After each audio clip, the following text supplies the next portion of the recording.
Organizojmë sot të takim për diskutuar një prezantim, i cili është pjesë e paketës ligjore dhe në legislacionin horizontal, i fokusuar në çështjen e menaxhimit të vetjeve.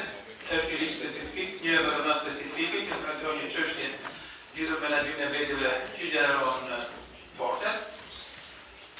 Dhe duke qenë se është një dokument që ato për parë, një metodë për parë, është një eksperiencë e re që ne duhet të kupim në menaxhimin e vetjeve në porte.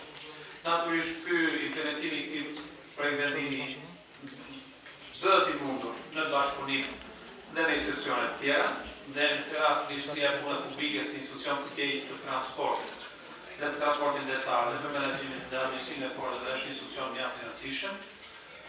Unë besoj që kemi të rëndësishëm në kjo ministri, ose në të punë pastaj do na duhet të vazhdojmë një diskutim drejt për drejt me këtë institucion. Gjithsesi, takimi sot ka për qëllim me të gjithë palët e interesuara, sepse nuk janë vetëm institucionet, nuk është vetëm Ministria e Ministria e Punës Publike, por janë vetë autoritetet portuare, janë të gjithë ata që janë të lidhur me këtë projektim, pra kompanitë e transportit, kompanitë që punojnë dhe menaxhojnë vetjet që gjeneron në port, e grupet e tjera të interesit. Kështu që ky takim i sotëm pikërisht do të shërbejë për të diskutuar këtë çështje, për të integruar në këtë draft projektim që është përgatitur nga ekspertë e CELEA-s.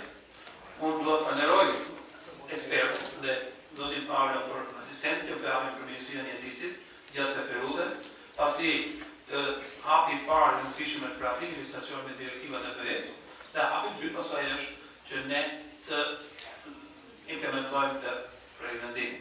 Natyrisht, ne jemi në këtë fazë dhe diskutimi i sotëm do të shërbejë pikërisht ka pasur çështje, deri tani nuk është fakt, ky është takimi i parë, kemi pasur takime në grupe më të vëgjël të punës dhe ka pasur dhe komente dhe debate lidhur me këtë çështje, kështu që në vazhdim të këtyre le ta diskutojmë edhe një herë sot dhe gjithë secili të japim mendime.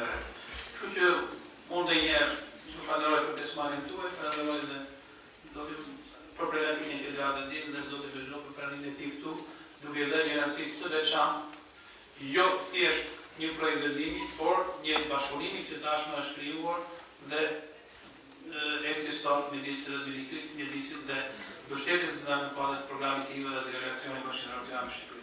Kështu që ju falenderoj gjithë dhe faleminderit për pjesëmarrjen. Thank you, Mr. Pesci. I would like now to invite Mr. Transposition, Head of the Operations Section for Infrastructure and Economic Reform at the European Union Delegation for Albania, to give his speech, please.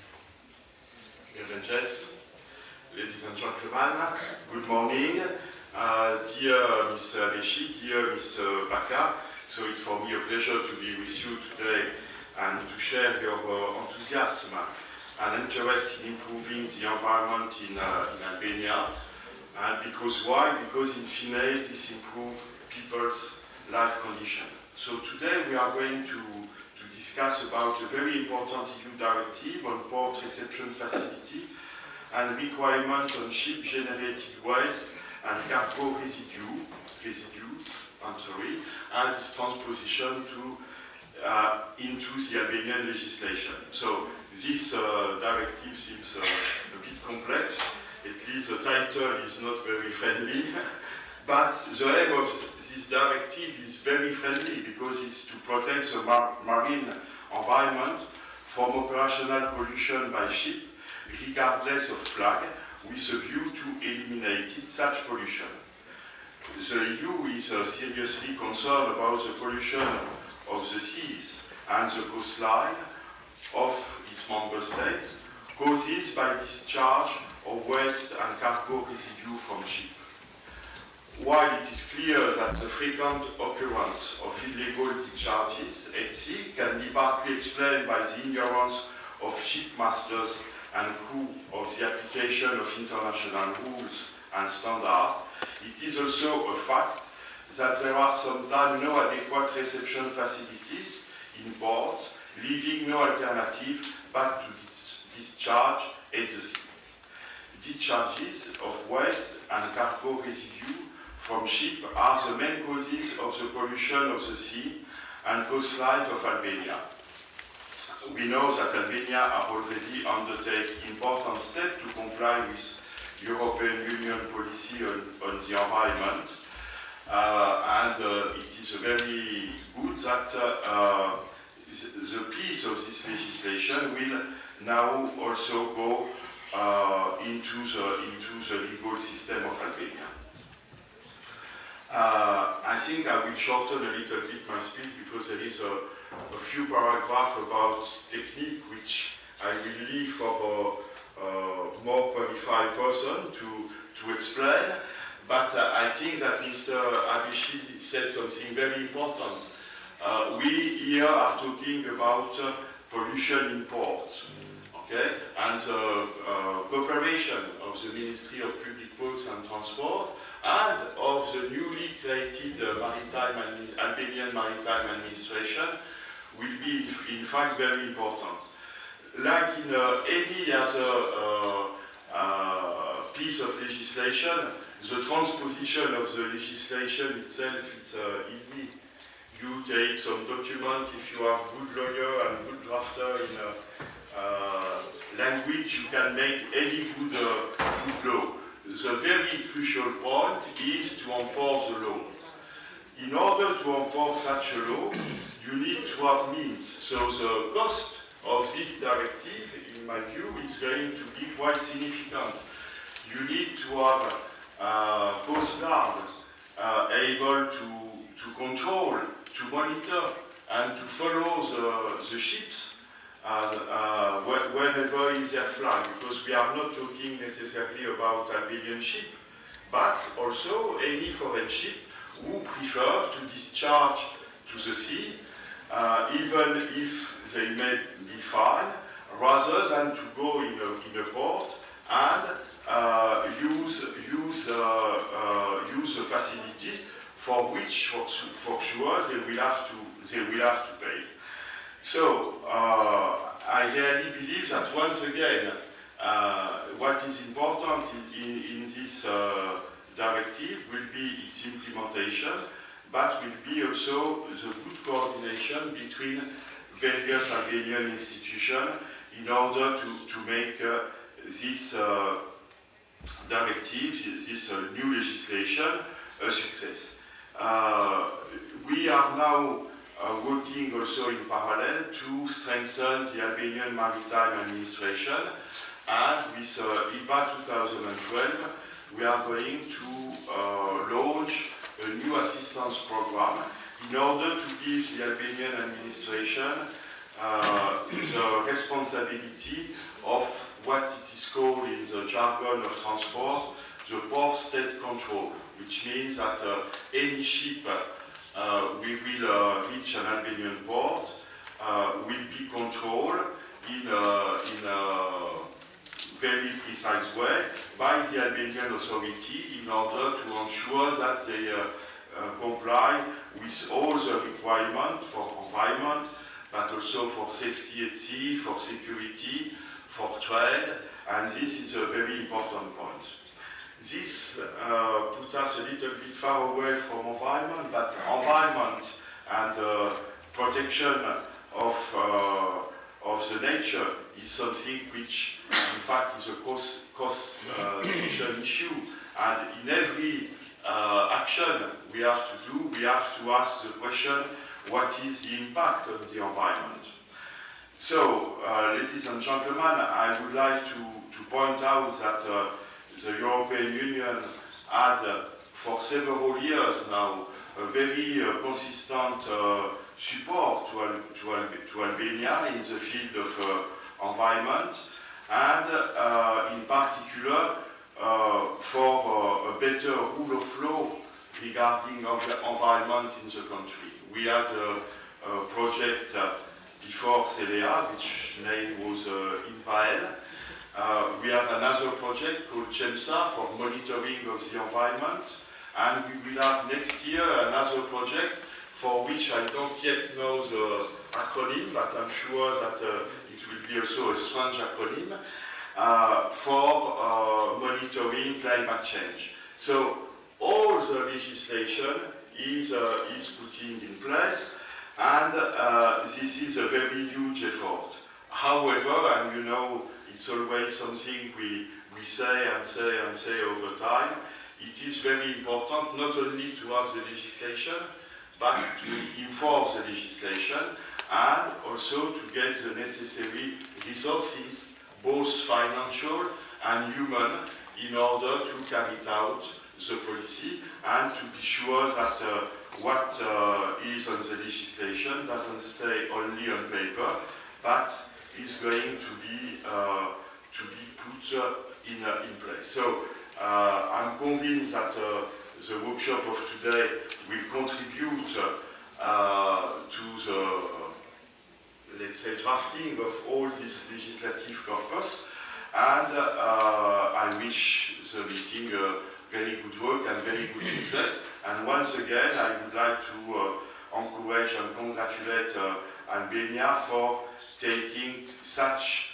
essential step in the protection of the sea, because, as you know, from the sea will depend in the future, most probably, our future. Thank you very much.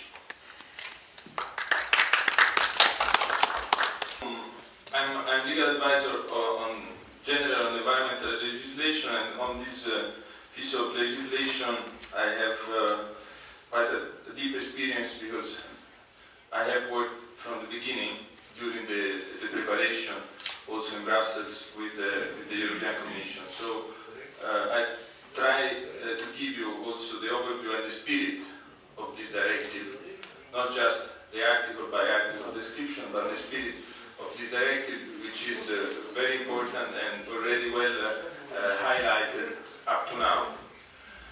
The directive is from 2000, and it is the direct, let's say, result of a strategy that was built during the 90s from the European Commission.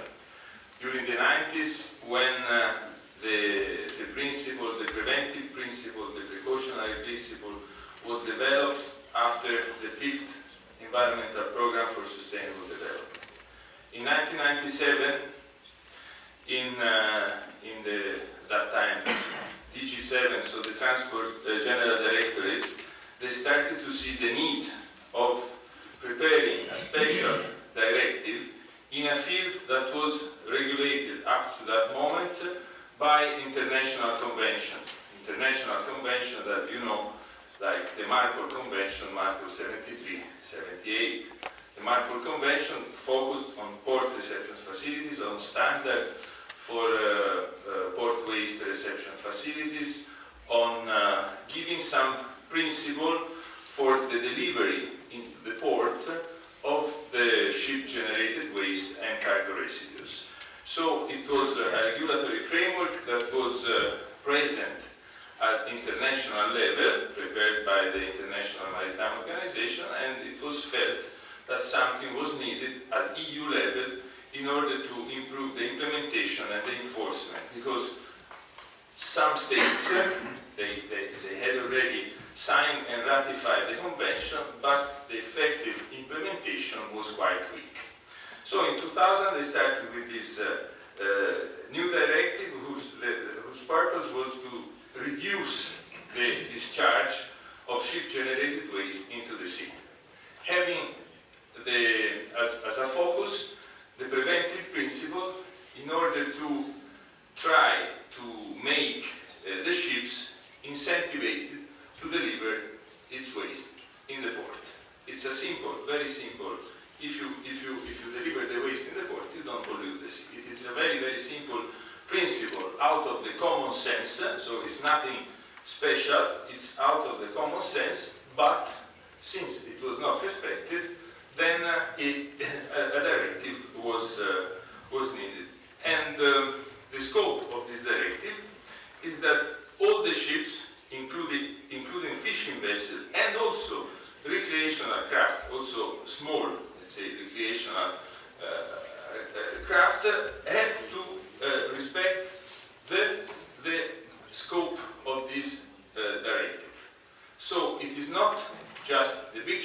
are the main polluter, but it's also the small ships, and all ports of the community has to respect this principle. So it is something that sometimes is forgotten, and you only think about the main port in one country, but it's not like that. All ports, in principle, of the member states have to respect this principle. Please.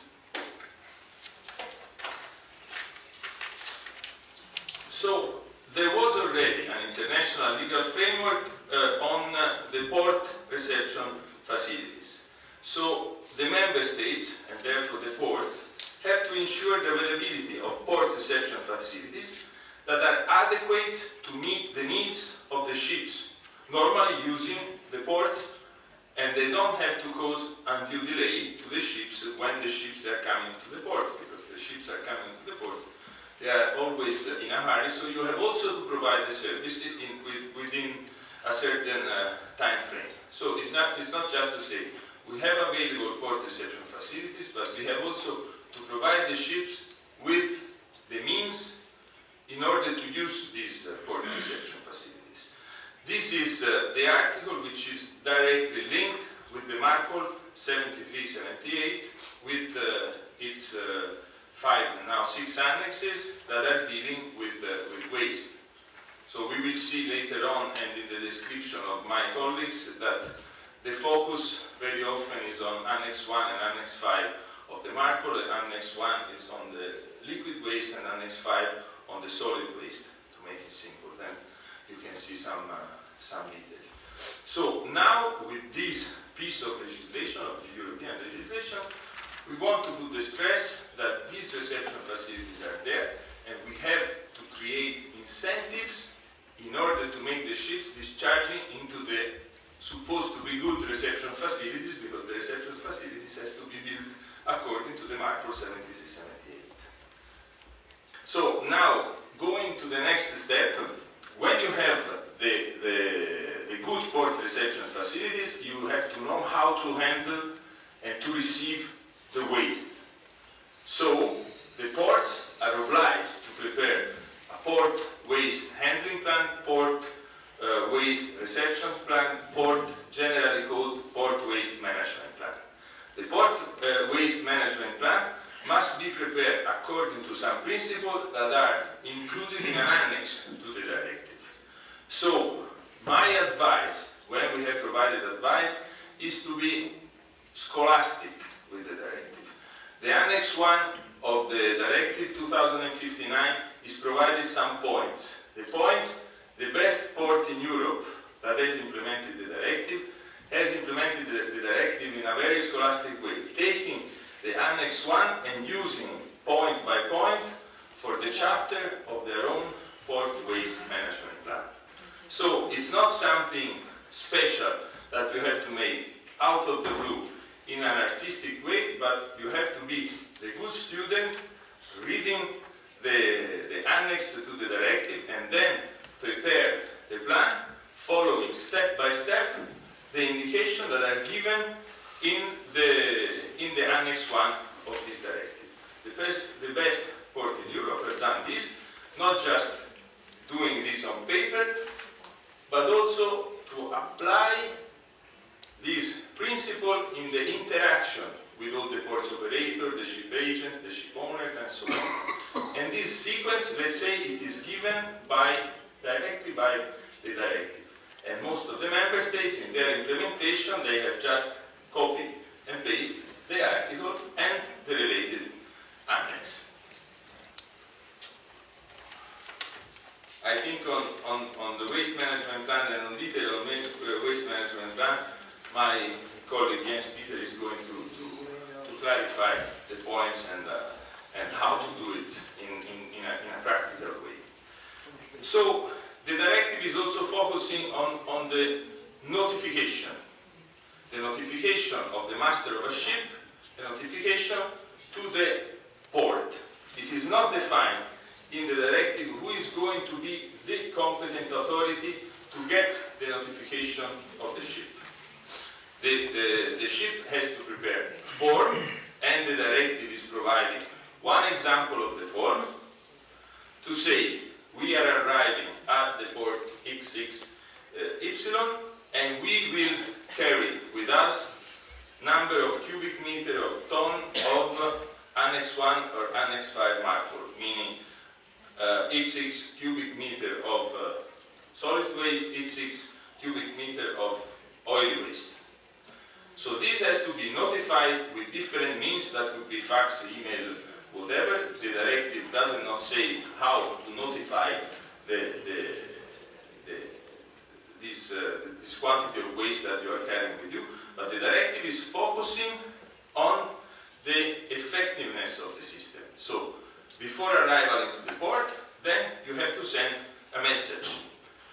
You send a message, and in this way the port will organize the reception of the waste and the waste handling.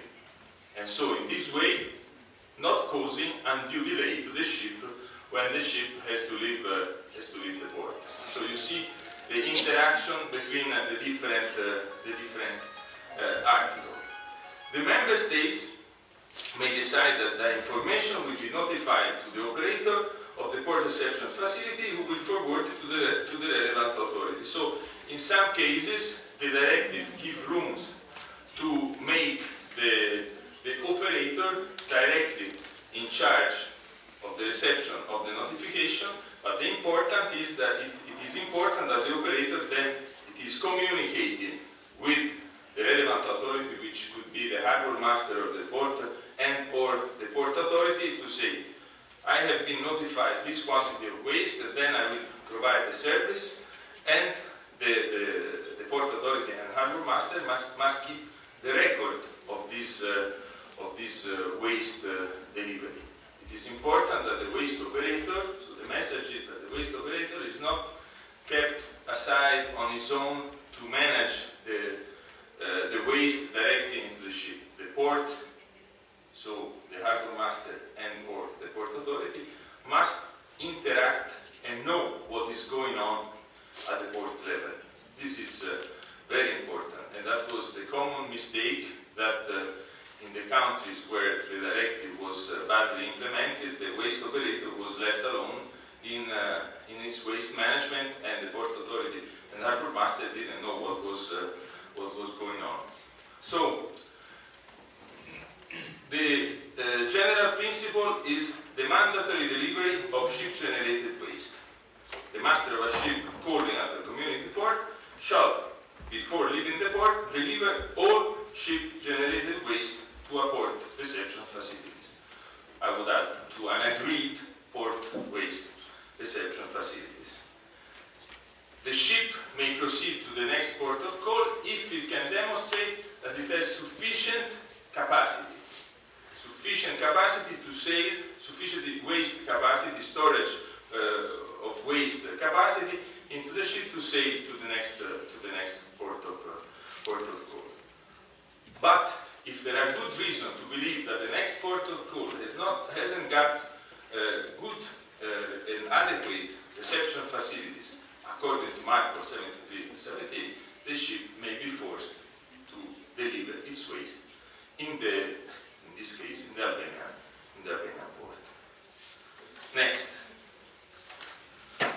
This is the key article of the directive is the Article 8, the fees.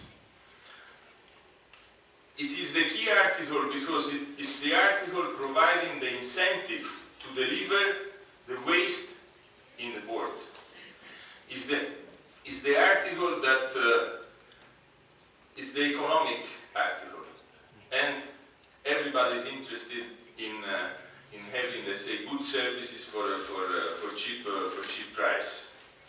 The problem with this article is that it gives just some ideas and some principles for the cost recovery system, for the fee system applicable to the waste management in the port, but it does not provide a specific indications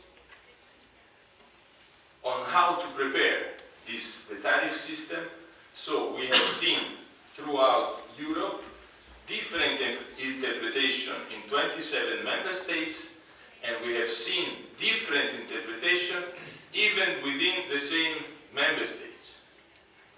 So 10 ports in Italy may have 10 different ways of interpreting this article, providing 10 different fee systems, so it is absolutely difficult for the ship to sail around and know what they are going to face in each port.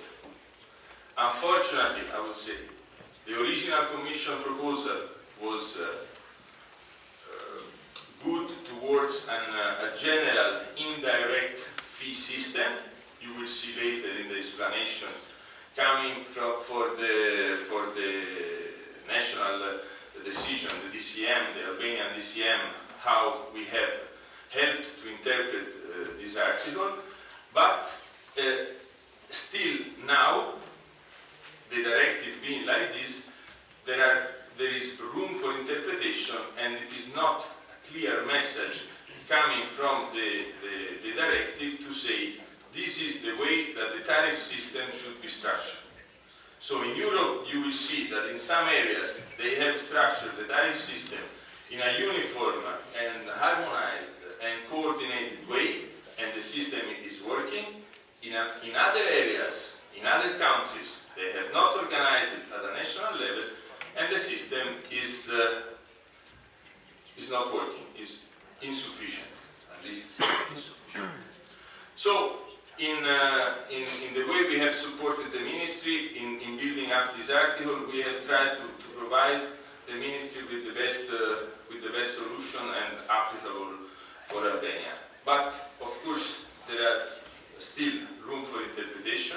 The Commission is changing, is going to revise probably the directive in the next couple of years, but up to now we have to make our own interpretation according to some basic principles that are given by the directive. So this is not a classical article, copy and paste. This is an article that can take months to prepare it, because different interests may give different interpretation of the same line of the article. Ship owners, usually they want to pay less, and port authority want to impose something, harbor master want to impose something else. So it's the typical article that has to be built up with a real participatory approach. So it's a typical article that it has to be built up while undertaking the consultation with all the stakeholders while preparing the port waste management plan. Next is also about the tariff. So we can go now to the Article 9 that are exemption. The exemption are given to those ships that are engaged in scheduled traffic with frequent and regular port call. Classical example of ship typically coming into an Albanian port. So the port may agree on some exemption with, let's say, a direct agreement with the ships. Then, next one. Another part of the waste that is produced by the ship, not just during the operation and the sailing of the ship, but also during the land operation, like discharging the cargoes and loading and uploading and downloading the oil, for example. This is the so-called cargo residues. For these, in the directive is saying that it is applicable a system where when you deliver waste, then you pay for the service. So a direct fee system. You pay for the service that you get. So you will see later when the implementation of the directive will be explained, the difference between the tariff system of the ship-generated waste and the tariff system of the cargo residues. So direct fee for cargo residues, you pay for the services you get. indirect fee or a combination of indirect fee and direct fee for the ship-generated waste. Indirect fee you pay regardless the service that you are going to get. Okay? Direct fee you pay for the services you get. Next. Enforcement. The enforcement, the article concerning the enforcement is strictly related with another directive, which is the Directive 95/21 that has been mentioned before, the Directive 95/21 on port state control. But I would say that this article and this directive, it is not a directive and an article focused on the inspection ex post. It's a directive focused on the preventive principles. Of course, you have to consider that inspection may be undertaken. The article is saying that the inspection may be undertaken, so there are no mandatory inspection, but it makes reference to another directive which is now under revision with the Paris Memorandum of Understanding on port state control. So let's say that it gives the directive and the article provide the possibility to undertake inspection, but it is not compulsory. And in our experience, direct experience in the ports, we can see that very often the inspection, they are more related to safety, security, working condition of the on board of the ships. So you should not focus while reading and understanding this directive on the ex post control, but let us focus on the ex ante control and the preventive principle. This is just an overview of the two annexes that are going to be afterwards explained in practical terms how they are used.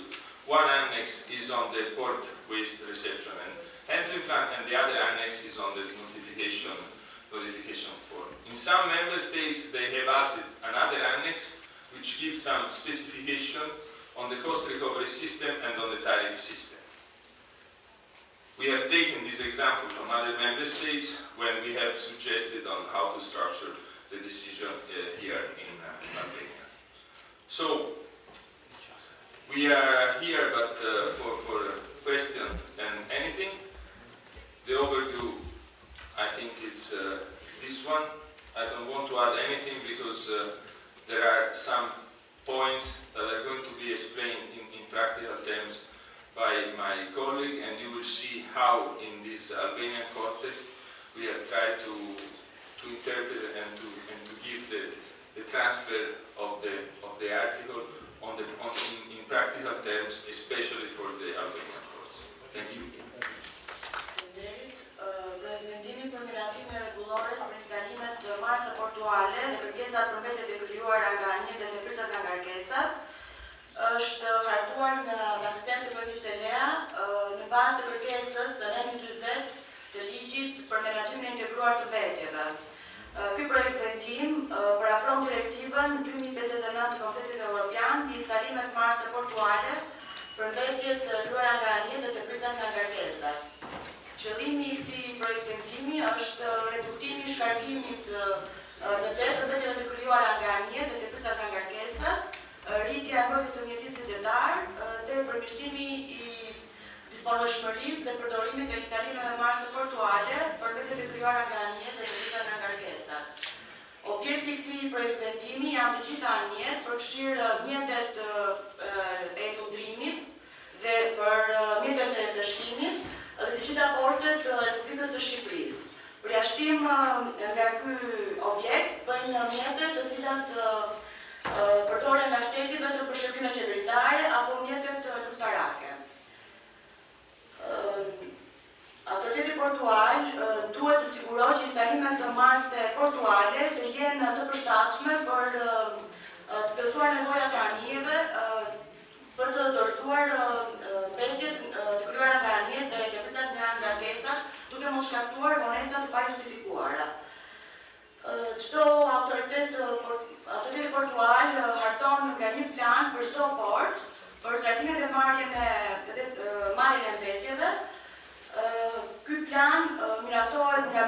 përgjegjës përmjetisin dhe rishikohet çdo tregjet.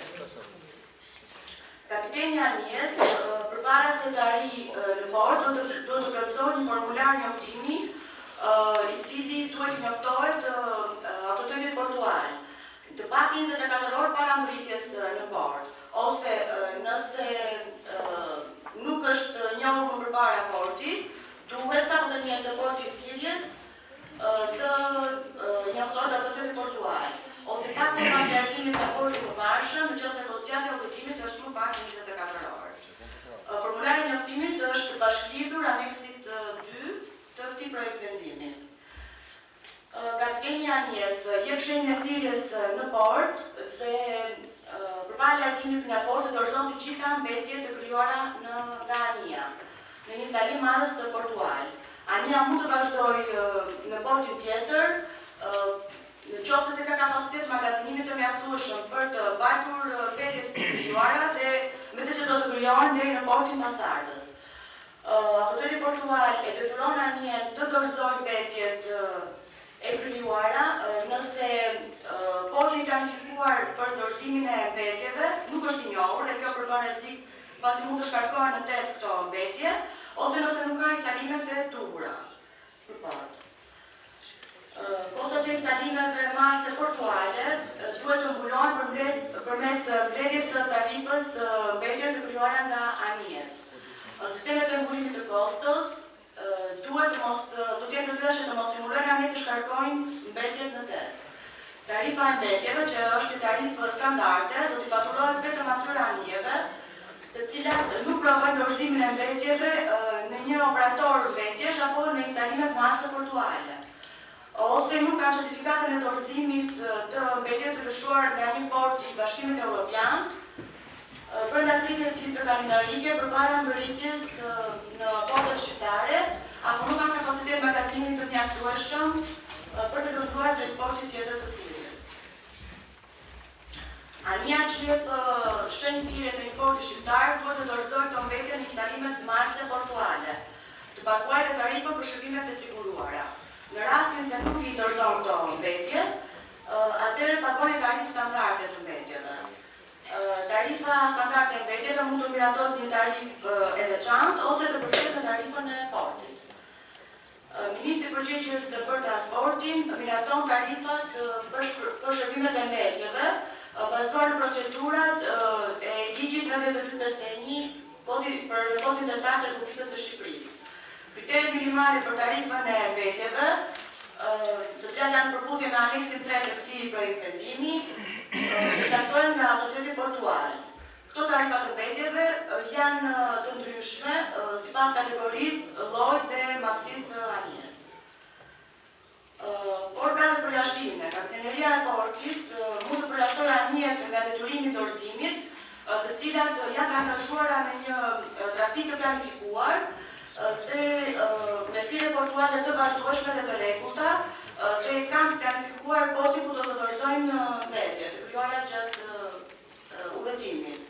Kapiteneria e portit informon rregullisht të paktën një herë në vit Ministrinë përgjegjëse për mjedisin dhe Ministrinë përgjegjëse për transportin. Kapiteni i anijes që jep shenjën e thirrjes në port duhet të dorëzojë ndërpërgjat nga kërkesat sipas dispozitave të Marpol 73-78. Ekziston një tarifë drejt për drejt, të cilën paguan në përdoruesi instalimeve marse portuale për dorëzimin e tërpricave nga kërkesat. Kapiteneria e portit duhet të sigurohet që çdo anijet jetë objekt inspektimi. Dhe kapiteneria e portit përzgjedh rastet për inspektim nëse ka mangësi ose informacione të pamjaftueshme. Në rastin kur anija nuk ka plotësuar aneksin e njoftimit ose nuk plotëson kërkesat e kësaj rregullore.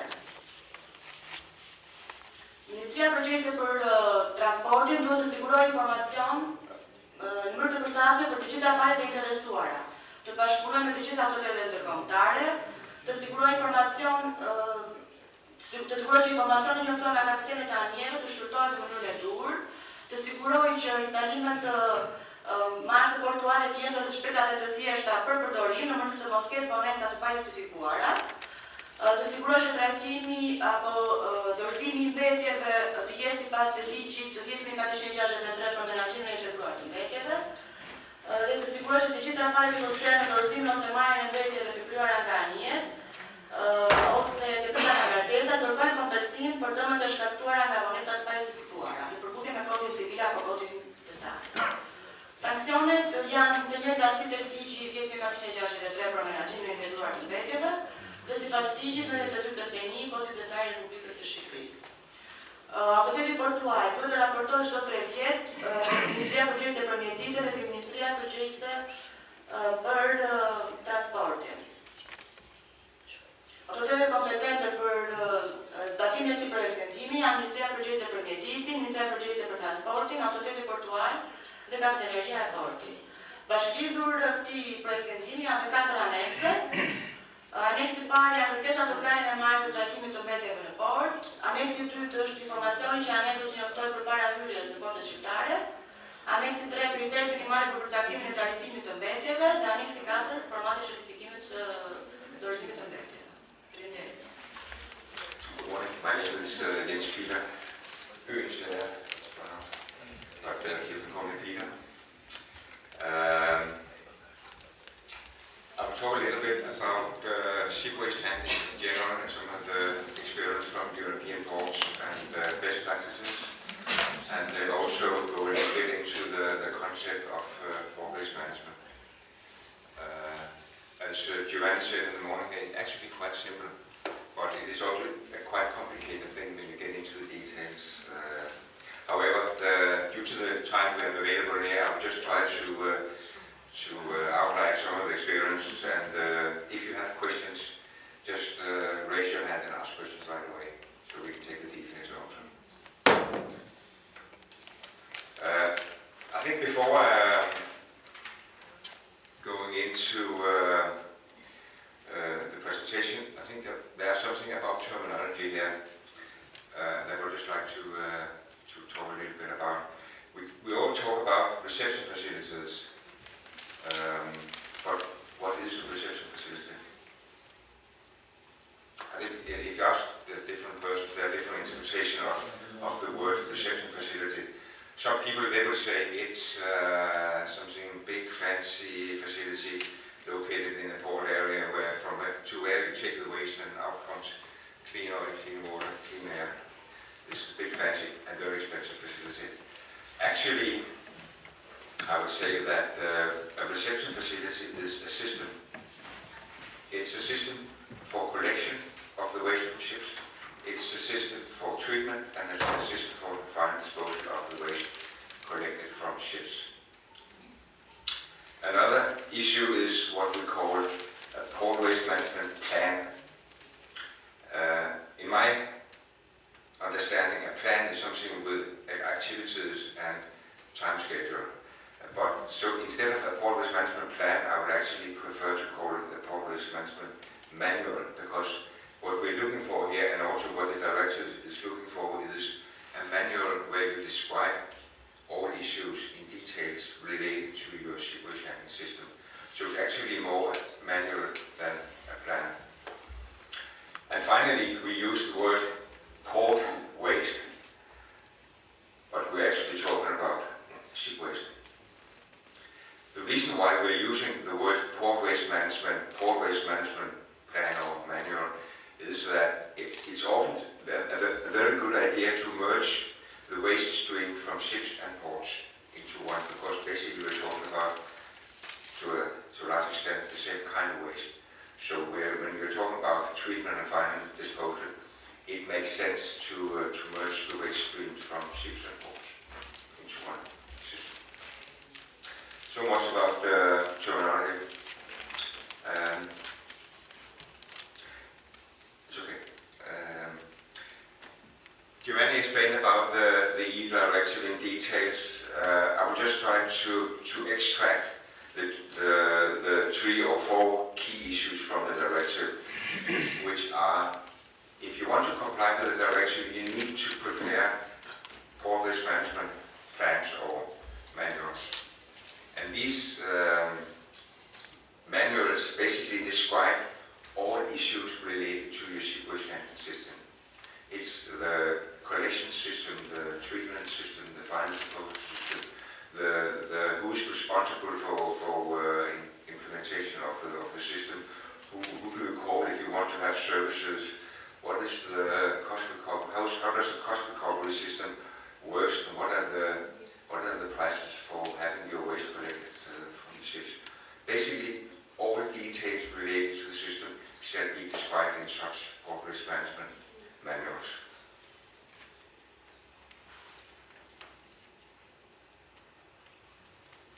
The next one is, of course, the economic incentive and the cost recovery system.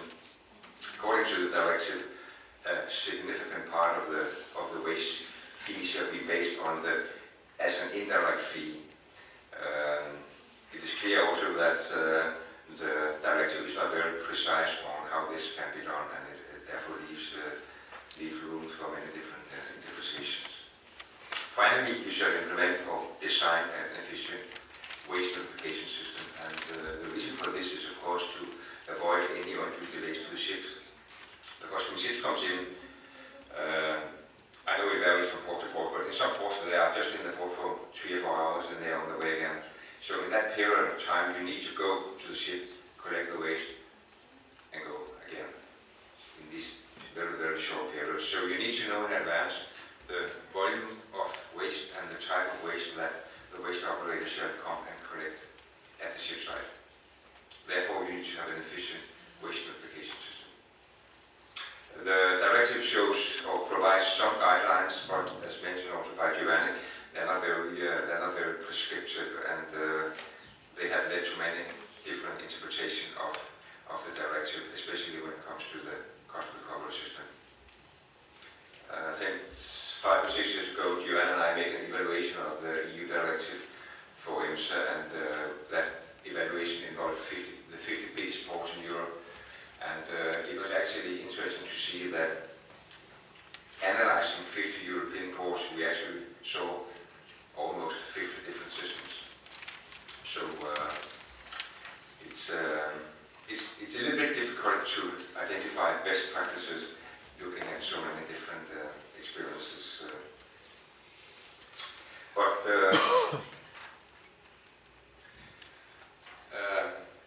My personal opinion, and based from what I have learned during the last 20 years working with ports around the world, is that if you want to have an efficient ship waste handling system, you will need to provide efficient services.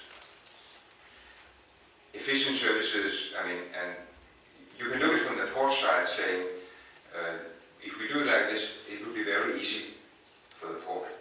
It might not be easy for the ship, or it might not be easy for the shipping agents, but it's easy for us. I think you need to turn things around and say, if you want to provide efficient services, it has to be easy for the shipping agents. The shipping agents, on behalf of the ships, are basically requesting these services. So if you make it easy for the shipping agents, you will have an efficient system. The next one is, of course, that if you want ships to deliver waste, you need to provide economic incentives for the delivery. If you go back in time 25 years ago, when the MARC rule was implemented even further, first of all, you had a direct fee, and you also had a lot of control and monitoring of the ships. I think control and monitoring, inspections, that's important. That's an important part, but you can never control all ships. That will simply be too complicated and too expensive if you want to control ships. Therefore, I think the approach during the last 10 years has been, instead of controlling, you should provide economic incentives for delivery. And these economic incentives are best implemented through the cost recovery system, the waste fee system. I will address the waste fee and the waste fee system and the experience a little bit later. So just move on. But of course you need some element of control and enforcement, which normally will lie under the port state control. So best practices should include efficient collection, incentives, economic incentives in your waste fee system, and ports that are involved and take responsibility in the ship waste handling. If you look at some European ports, actually many European ports, the port authority, the responsible organization, the responsible authority in the port has more or less left the ship waste handling to private operators, saying, we know we are responsible, but we will contract it out to private operators. This is often a very good idea to use private operators because they have experience with waste handling, but you cannot contract out the responsibility. You can contract out the collection and the treatment. You cannot contract out a responsibility to ensure that ships are not dumped illegally into the sea. Therefore, the ports will have to be centrally responsible and to manage the ship waste handling system in the port, in my opinion. Use private operators, that's fine, but the port authority needs to be in charge of the management of the system. Best practices, well, you can ask 50 ports in Europe and maybe you will get 50 different answers about what is the best practice. Each port will probably claim that our system is the best, but well, I think this is my evaluation of visiting more than 200 ports around the world, that this is best practice. In Europe, you can say different approaches to waste handling, and we don't have the time to discuss all the approaches, but I just show you two approaches for waste handling in Europe. The one is for UK ports. They have, when the directive was implemented 10 years ago, the UK ports basically did what they always been doing. They didn't do anything. They just say, okay, we have a system where garbage collection is free of charge. Oh, it's not free of charge, it's included in the port due. So we just say that, now the garbage is the indirect fee. So basically they didn't have to change anything.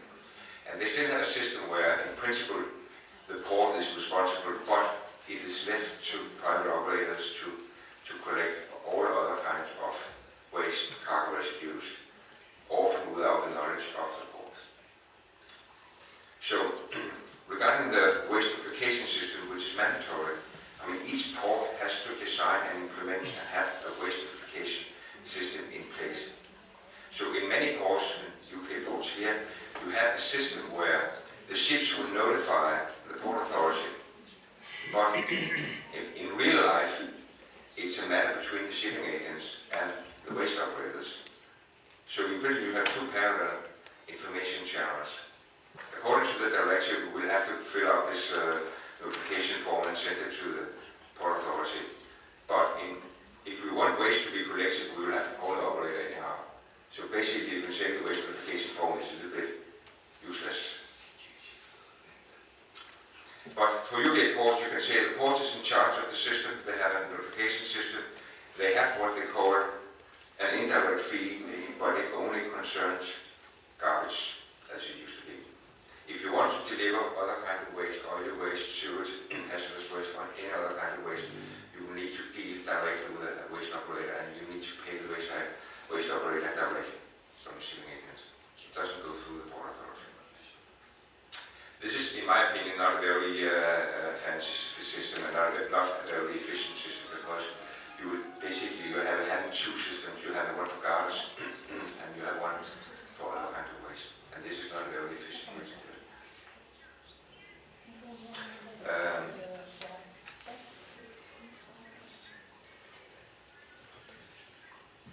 If you look at the Baltic countries, I would say the Baltic ports, the Danish, Swedish, Finnish, the Baltic countries, Poland and Germany.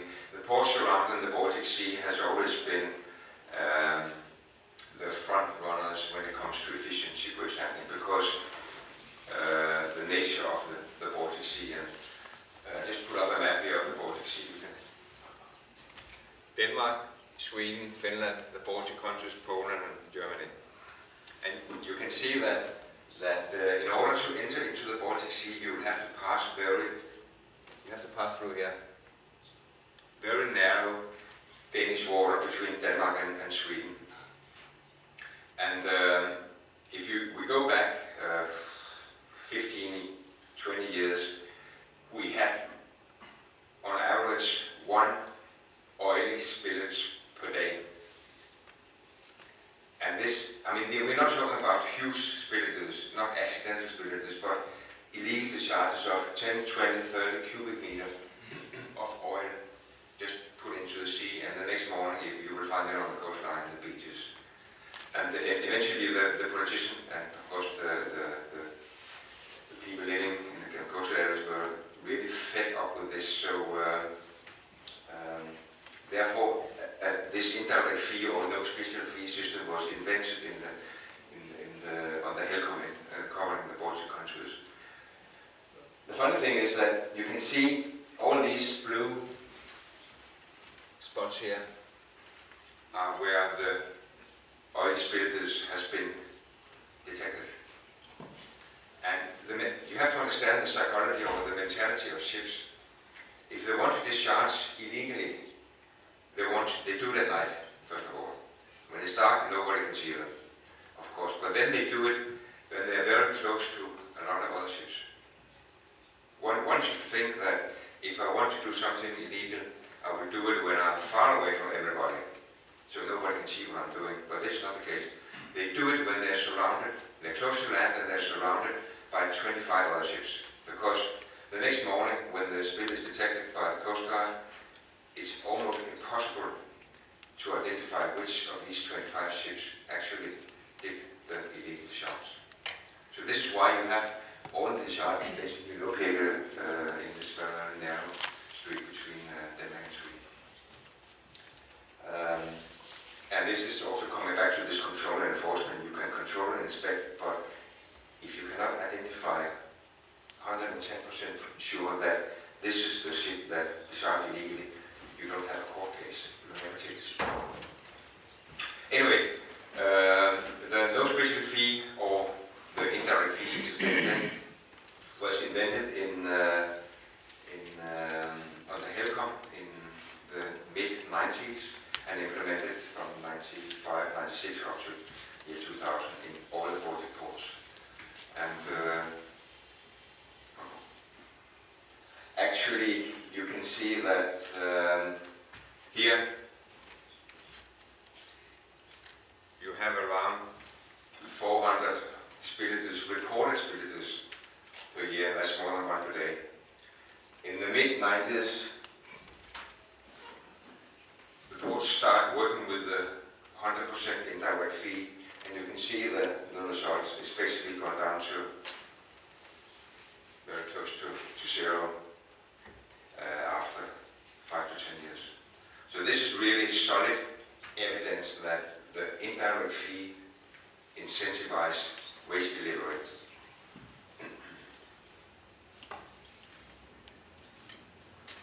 One back. So if we look at the Baltic ports, again you have a system, the port is in charge. You have a mandatory waste notification system, and the difference between Baltic ports and UK ports is that the Baltic ports are, or most of them are, in charge of the system. That means you are close to some kind of a one-stop shop. You notify your waste, and then the port authority will take charge of the waste handling. Sewage, garbage, or your waste. Doesn't matter. So this is much more easy for the shipping agents to do this way, because the shipping agent only has to notify to the port authority and pay the invoice for the indirect fee period. That's it. And again, some ports are working with volume limitations, which means that under the indirect fee you can deliver, as I mentioned, oily waste, sewage, garbage. But depending on the ship size, there are some volumes, how much is accepted. That means if you have been sailing from let's say, from the Far East to Europe, and you're passing Antwerp and Göteborg, and then come to Copenhagen port, you should deliver your waste in Antwerp and Göteborg, and not accumulate all waste until you get to Copenhagen port. So they have some ports have some limitation in order not to be a central dump site for ship's waste. And this is only fair. But most ports are also quite pragmatic regarding garbage, the volume of garbage, and especially the volume of oily waste, because oily waste 10 years ago and oily waste today, 10 years ago it was a cost to deal with oily waste. Today, actually, the oily waste from ship has a commercial value, and in some ports it's a big business to collect oil waste and sell it.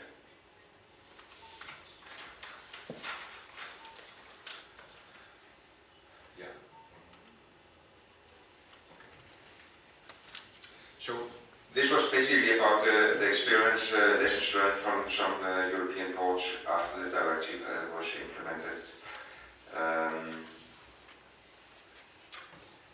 I'm going to talk a little bit about port waste management, the concept behind port waste management, and basically how you're doing the planning process from A to Z, if you're starting from scratch, and how do you reach an efficient ship waste handling system.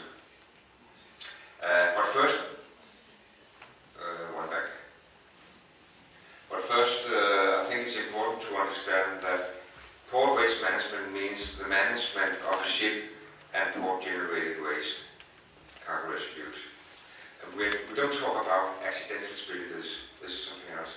Accidental is when the crude tanker hits the rock and there's big spillage of 100,000 tons. We're talking about here operational spillages and illegal discharges of small volumes. But if you have small volumes every day, it will accumulate. And then the last point here, I think it's quite important, because all ports, they're a little bit hesitating when it comes to dealing with the environment and collecting waste from ships and asking for a waste fee. But actually experience shows that if you do this the right way, you will become more important, and you will also become a much more competitive port in the future. I'll come back to this. Okay, the planning process in port waste management is as follows. You will need to look at the external requirements. One of the international conventions, the EU Directive, the national legislation, port regulations, etc. You will need to prepare some kind of a traffic and waste analysis. This is not so easy. The traffic, okay, you know what was the traffic the previous 12 months, what are the expected traffic for the next month. You have an indication of that, and then you need basically to estimate the types and the volume of waste you can expect from this traffic to the ports. If you don't have an idea of the waste types and volume, it's very difficult to design a system, because there's a big difference if you expect 10,000 tons of oil waste or 100,000 tons of oil waste. The whole collection system really depends on the volumes. Then, one of the difficult issues is the port policy, the port strategy. What is the service level? Who's going to invest in the facilities? Who's going to operate facilities? Issues like that. Information and communication, the waste communication system. Setting up the system and the economy. That's basically design of the cost recovery system according to its principles, and the estimation of waste fee. This is also a little bit complicated. And then, of course, to make some kind of implementation plan.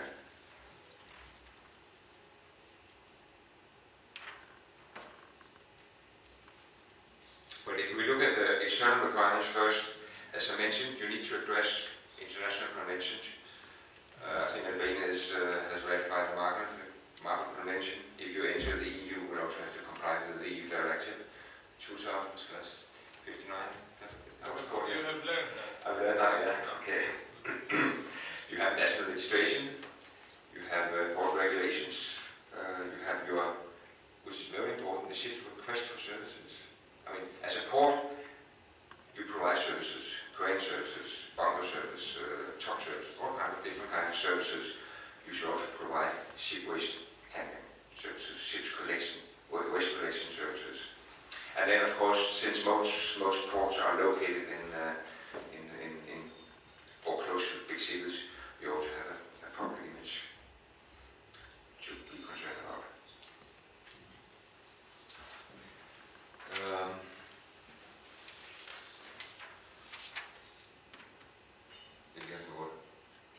The next one is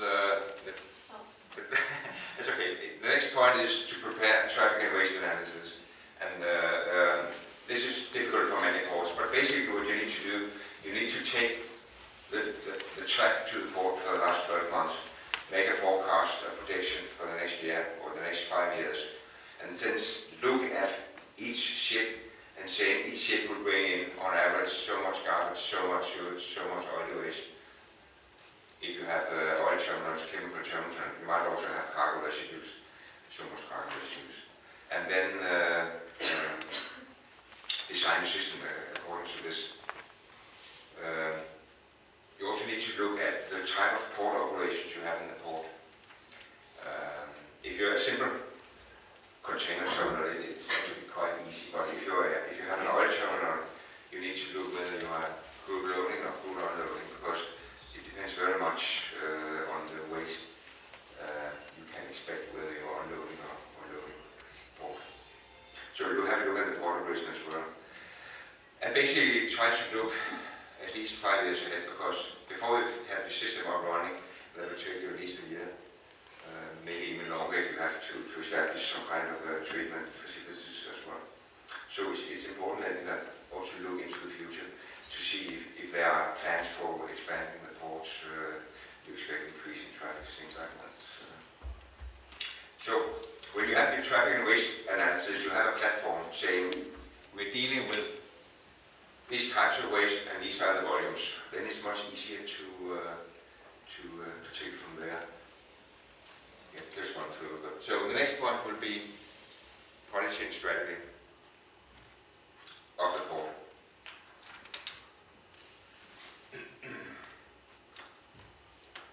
I mentioned here some of the key issues.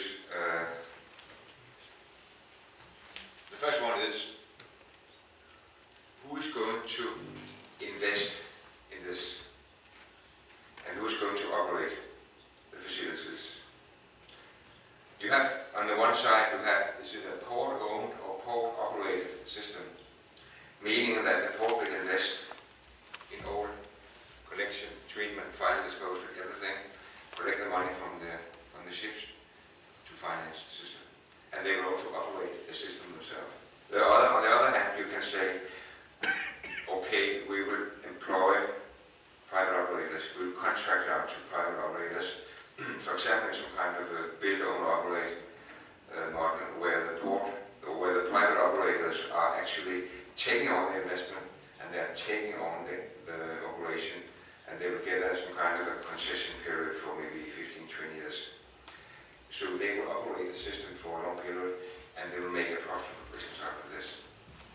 They will still be controlled by the port authority, because the port authority or the harbour master, the port management, are the responsible authority in the port for the system. But all the practical, all the operation and the investment are contracted out to the private operators. Yeah, you need to look at the service level. What kind of service do you want to provide to the ships? Are you having a 24 hours service? That no matter what time the ship will come in, they can have a service, or is it from 6 in the morning to 6 in the evening? Basically, you need to have kind of opening hours for waste collection. And finally,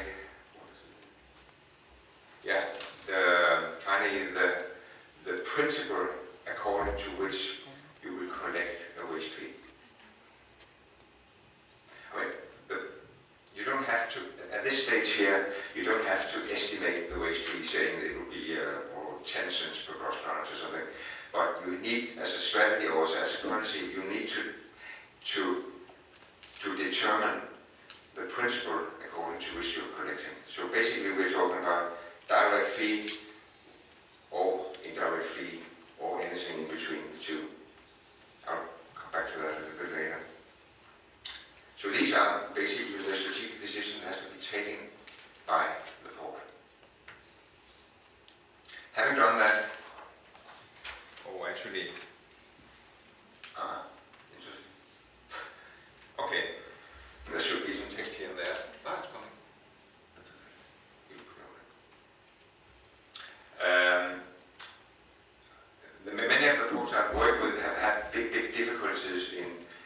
defining their own strategy and their own policy on these issues.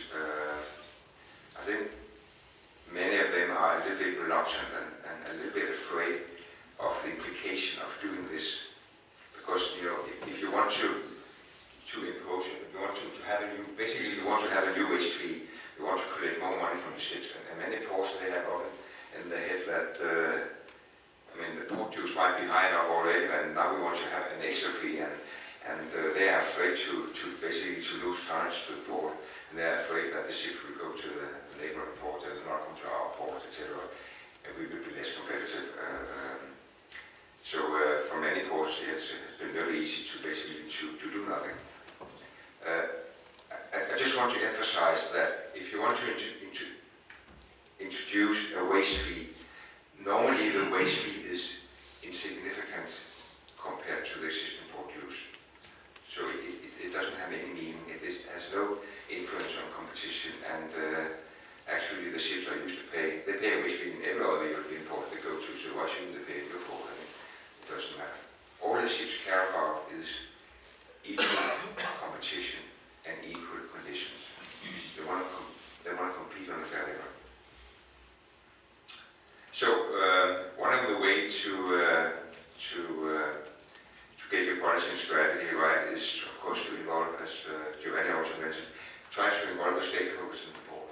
You have the shipping agents, you have the shipping lines, harbor master, you might be an oil terminal, chemical terminals, you have the environmental authorities.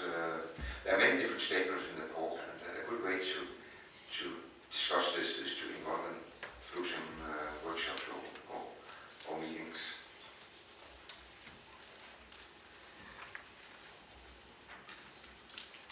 The next stage is to set up your information communication system, and this basically has to do with the waste notification part. And different countries, different cities, different ports will have different requirements to data registration, but I think all ports will have to do some kind of data registration on the volume and type of waste that has been collected from the ships, at least to provide to environmental authorities. But the key issue here is the waste notification part. How do you design your waste notification system? It's not complicated. Basically, a waste notification is a piece of paper. It's a form that the shipping agent on behalf of the ship to fill out. We are coming at this time, and we have so much of this way, so much of that way, so we would like to discharge. And then they will fax it or email it to the port authority. So it's not complicated, but according to the directive, it is mandatory. So that means that every ship going to a port has to provide such a waste notification to the port authority. So when you design your system, make sure that it has a purpose. As I mentioned before, in some ports, UK ports and other European ports, you do this because it's mandatory according to the directive. It has no meaning because parallel with that, you have the direct contact between shipping agents and waste operators. Make sure when you design your system and implement the system that it has a purpose. That means that when it is sent to the port authority, it's the port authority who will distribute it to the relevant waste operator or waste operators.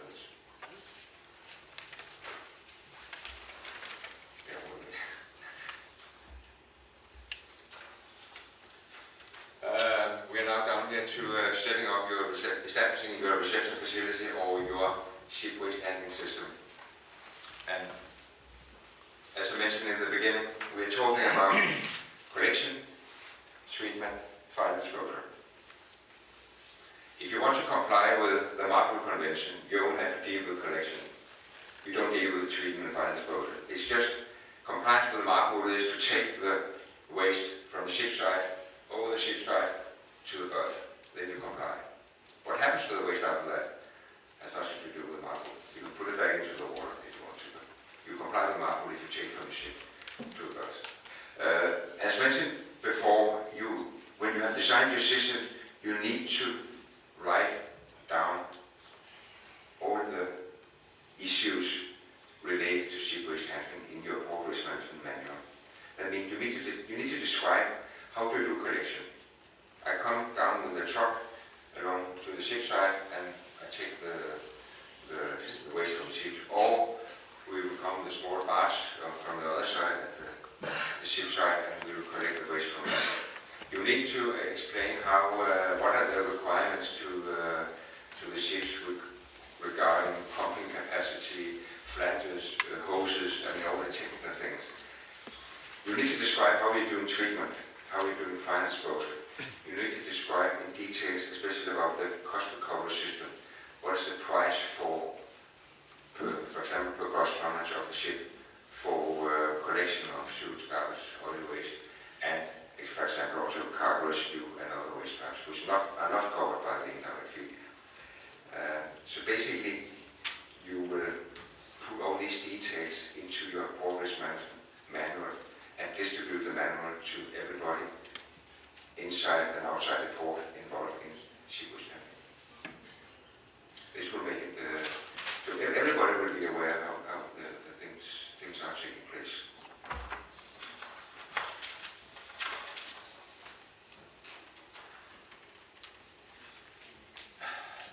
This part up here was a little bit complicated, but this here is also not so easy. And I think this is where many ports have had big difficulties in the last 10, maybe 20 years. It is how to collect, or how to estimate the waste fee and how to collect the waste fee according to which principle.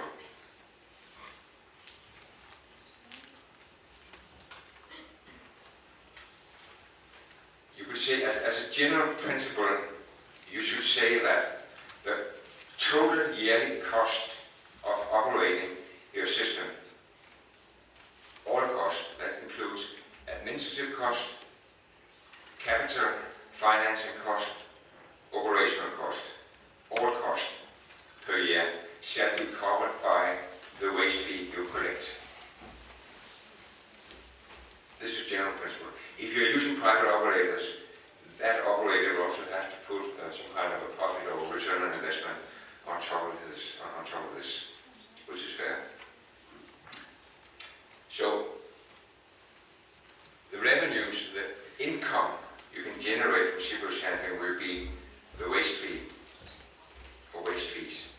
It will be the revenue from recovered oil, and depending on the type of port operation, the type of port you can have little oil waste collected, or you can have a lot. But in general today, with the oil price above $100 per barrel, it's actually quite a profitable business to collect oil waste.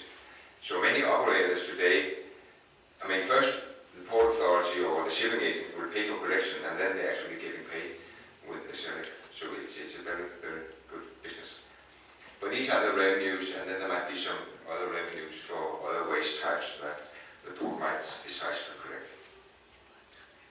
There is one thing here in your waste fee system that you will, in principle, you have to collect ship-generated waste and cargo residues. Ship-generated waste, that is oil waste from machinery space, sewage garbage. Cargo residues can be anything, ballast, wash water. And then you have waste types which are not really ship-generated and it's not really cargo residues, but you might have ships that are transporting toxic waste, hazardous waste on board the ships. And the ports as such are not obliged to take this kind of waste. The ports might accept to do it, but it has to be notified on the waste application form, and then regarding the cost recovery or the cost or the price for collecting waste which are not categorized as ship-generated or cargo residues, but it's hazardous or toxic. It has to be priced individually from each collection. So, when many ships they tend to mix chemical toxic waste into the garbage, so nobody will actually see what's in the garbage. So a good way is to require segregation on board the ships, so that when ships deliver or discharge garbage to the port, they do it, for example, you have a mixed fraction, glass fraction, paper fraction, plastic fraction, organic waste, maybe 5 or 6 types of waste, so it's segregated. So you can take basically directly from the ship, put it to your landfill, or you can actually sell part of it for recycling. Plastic and metal is easy to sell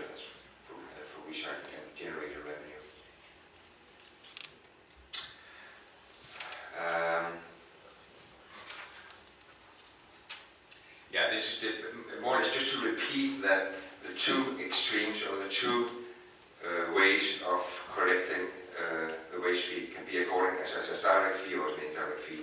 And the direct fee, which was used in the 90s and 80s and before that, you pay if you get the services. If you don't get the services, you don't pay. But we all know that that is really a good incentive for illegal charges, because if you only pay if you use the services, many ships are tempted to dump it. It's easy and it's convenient and it's cheap. So, therefore, many ports and basically most European ports, they have 100% indirect fee today. So, it's already paid for, and that's the best incentive you can provide for cheap waste collection. So, if I'm in favor for the 100% indirect fee, as you can probably hear.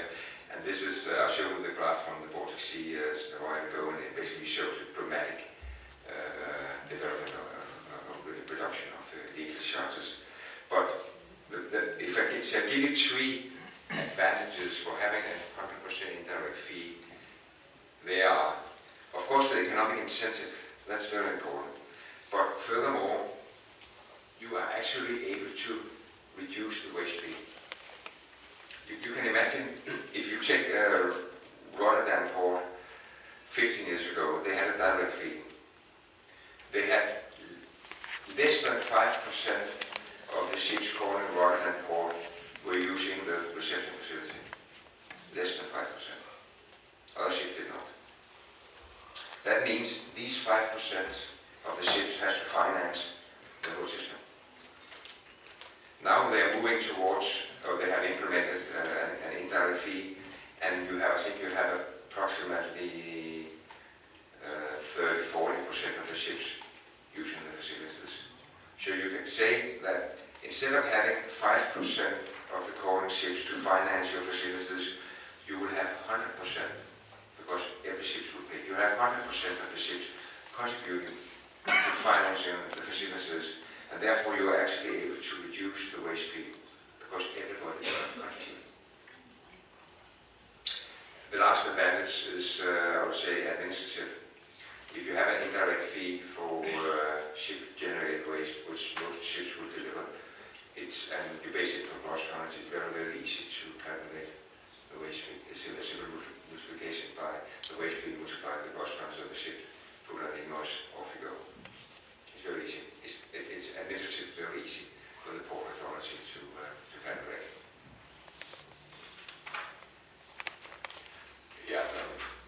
Yeah, this is just it's some steps in Poland where we designed it. Actually, what we did here, they were taking the waste. It was collected offshore by barge and was taken to the berth there, and the oil waste went into the big tanks, and behind here you have a sewage treatment plant, so everything was integrated into one facility. Very efficient. If you come to Poland one day, you should go and have a look.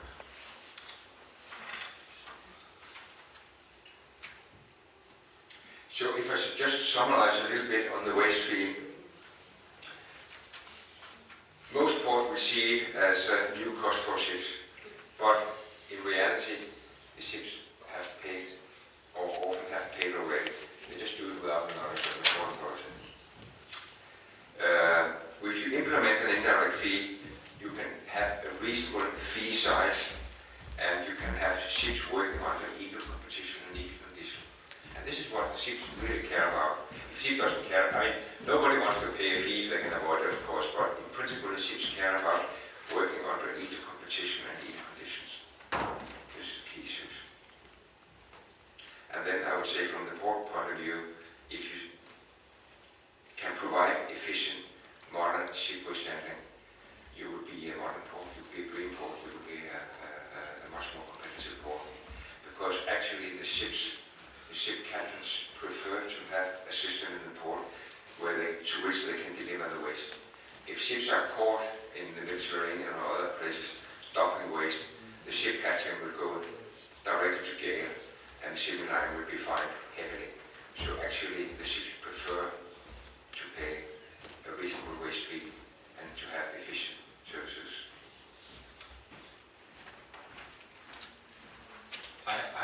haven't been to any of your ports yet, but I think probably Albanian ports are similar to other European ports. So if I should just give you a few hints on the roadmap to compliance with the EU Directive and to have an efficient waste handling system, I would, of course, I would try to make an assessment of your existing system. How does it work? Who's doing what? And what are the pricing structure, etc. Then I will go into these little bit complicated part with the port policy, the port strategy. Discuss these things either with the port, the ministry, stakeholders in the port. I will start writing your port waste management manual. And when you do this, I mean, there are instruction guidelines in the directive, and you can see a lot of port waste management plan on the internet also.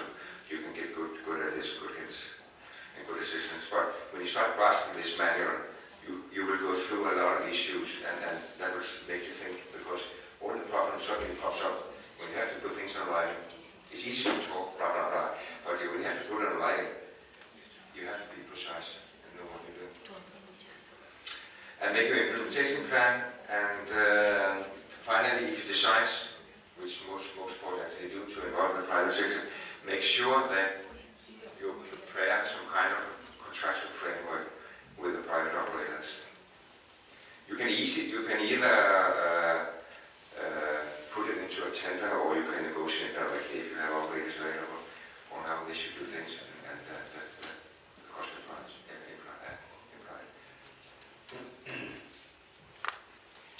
I think that's more or less what I have to say. Yeah, okay, yeah. So if you have any questions, we can take them now. We can also do a round of questions later on. So feel free.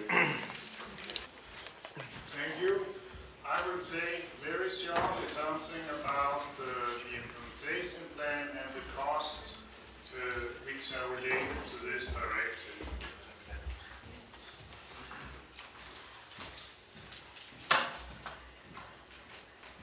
And this is a plan for the main steps of the implementation, and there's first the transposition, which we estimate will take around half a year, and then there is the phase of implementation and enforcement with this different steps. So we will estimate that this main steps of implementing the directive will take around 4 years. And on the next slide, it is specified a little more in detail. So after 6 years, this whole system is ready to function, and ships will deliver the waste according to the waste reception and handling plan, and pay the fee that is specified in the plan.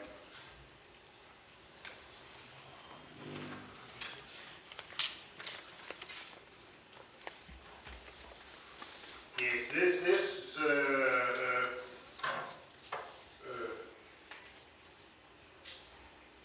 exercise is not because EU considers as to bother their member states. This exercise is because there's very important environmental benefits to be gained by collecting waste instead of dumping it at the sea.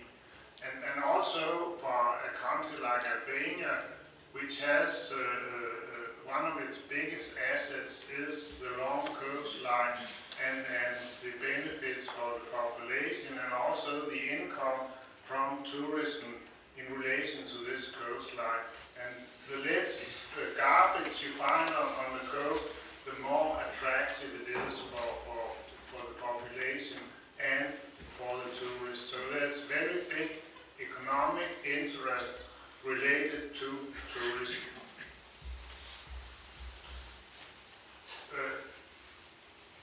So by doing this, you will have much less waste on your beaches, both from solid waste and oil spills. And then, as Jens Peter discussed, you will also reduce for each ship, there will be much lower cost for waste handling because there will be much more waste in the harbor. So the cost per unit will be much lower, and the price for a ship delivering waste will be much lower. And also, an important thing that this system and through this whole procedure, you will get a much more transparent system for the ships. They will know what they're paying for, why they're paying for it. And it will be much easier to use.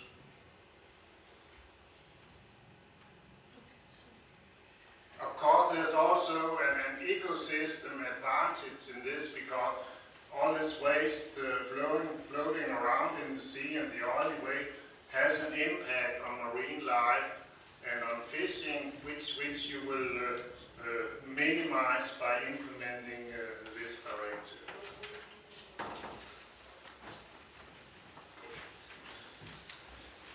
If we go to the cost of implementing the directive, you can see here that it's very limited. The main costs in the running cost is the extra staff needed to administer and to inspect and enforce the provisions in the directive. So, but it's very limited because it's a polluter pays directive, so the ships will pay the cost for implementing this directive. You can see a main cost here is we have proposed to start this whole implementation with a technical assistance project which more or less goes through all these analytical steps that Jens Peter has outlined is necessary to set up the plan, and also make the first generation of the port waste reception and handling plans. So this introduce the logic and also make this first generation of the plan and train the port authorities and all other authorities involved in this in the implementation of the directive, train them in the logic and the way, the most optimal way to implement the directive. So this 1.5 million euro project is a very crucial part of the implementation of the directive. This was all very short. Thank you for your attention.